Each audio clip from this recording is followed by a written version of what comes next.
Aujourd'hui, en fait, c'est la journée où on fait le montage, on fait le montage, mais où on filme la chanson à l'école. Cette année, c'est une chanson composée par Elisapi Isaac. Donc, les élèves travaillent cette chanson-là depuis le début de l'année. Et aujourd'hui, c'est comme l'aboutissement de tout ce travail-là où on présente, dans le fond, le travail qui a été fait en septembre. Le défi, cette année, ça a été, oui, les mots en Inuktitut. Ça, c'est sûr que ça a été un gros défi. C'était la première fois cette année que la chanson à l'école avait des mots dans une langue différente que le français.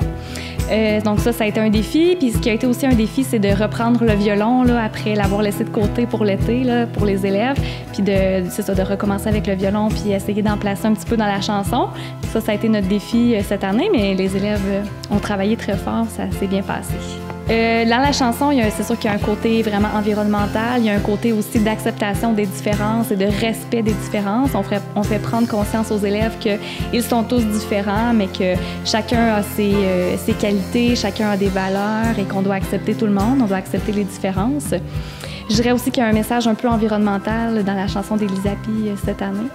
Et sinon, je dirais qu'en général, les chansons à l'école, bien, ils ont toujours un message justement d'acceptation des autres puis d'inclure tout le monde finalement. Et est-ce que vous voyez au travers des réactions des élèves, au travers de leur discours, si le message passe?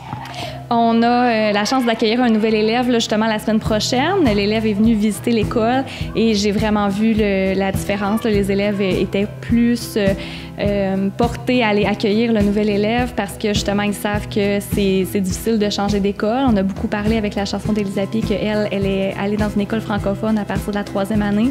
Pour elle, c'était la barrière de la langue parce que sa langue maternelle, c'est l'Inuktitut.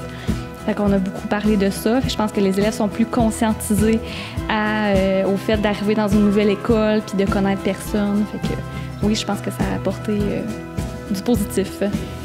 Et pour vous, ça représente quoi d'être différent dans la vie? Un grand défi. Ouais. C'est un grand défi.